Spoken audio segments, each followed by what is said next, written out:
আসসালামু আলাইকুম। নিশ্চয়ই সবাই ভালো আছেন। আলহামদুলিল্লাহ আমিও ভালো আছি। আজকে আমি বলবো সন্তানদেরকে নিয়ে কিছু স্মৃতি।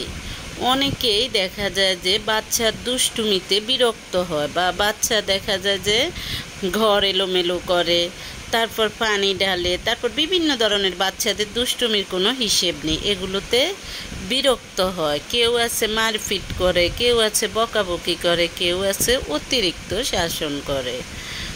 এগুলো করবেন, তবে এগুলোর মধ্যে একটা লিমিট থাকতে হবে। আপনি এমনভাবে বাচ্চাকে শাসন করবেন যাতে বাচ্চা শিখতে পারে, কিন্তু আপনি এমন শাসন করবেন না বাচ্চা যাতে আপনাকে বিরক্ত বোধ করে, এরকম শাসন করবেন না। আপনি শিখাবেন, বাচ্চাকে বুঝিয়ে শিখাবেন। হয়তোবা হালকা একটু প্রয়োজনে হালকা একটু দমক দিবেন, ওই রকম না, কিন্তু কখনো মারধর করবেন না। কেন বলছি এবার বলবো। বাচ্চার দুষ্টুমিতে এলোমেলো হয়ে যাওয়া ঘরটা দেখে আজ বিরক্ত হচ্ছেন?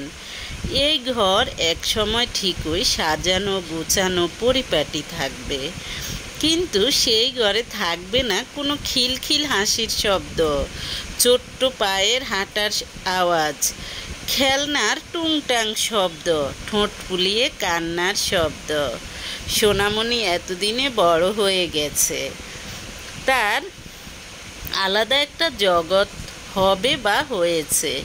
মিনিটে মিনিটে মামনি, মা, পাপা বা বাবা বলে ডাকার সময় এখন আর নেই। সে আপনাকে আর বিরক্ত করবে না, করে না এবং করবেও না। খাবার নিয়ে এখন আর তার পিছনে ছুটতে হয় না। অসুখ হলে আপনাকে রাত জাগতে হবে না।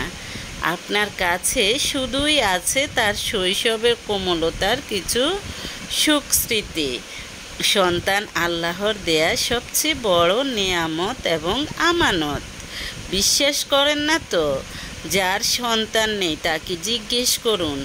তাই বলছি, আপনার শিশু সন্তানের দুষ্টুমিগুলোকে স্বাভাবিকভাবে নিতে শিখুন। পারলে তার সাথে আপনি নিজেও জয়েন হয়ে যাবেন, এনজয় করবেন। সময় চলে যাবে, শুধু থেকে যাবে কিছু মুহূর্তের স্মৃতি।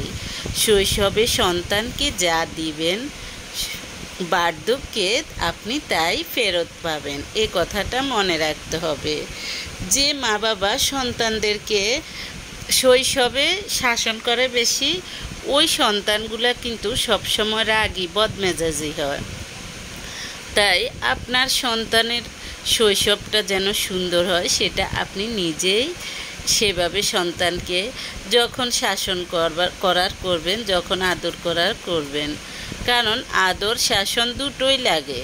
তারা কিন্তু বুঝে না কোনটা ভালো কোনটা খারাপ, তাই তাদেরকে বুঝাতে হবে।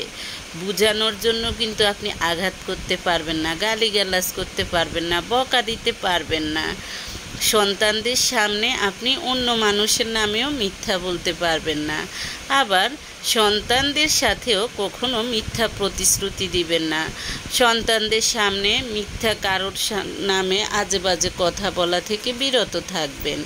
আপনি যদি সন্তানের নামে বিভিন্ন আজে বাজে কথা বলেন, তখন আপনার সন্তানের দেখা যায় যে একসময় শুনবে, হয় অভ্যাসটা রপ্ত করবে, নিজেও ওই রকম হয়ে যাবে, আর নয়তো আপনাকে অসম্মান করবে।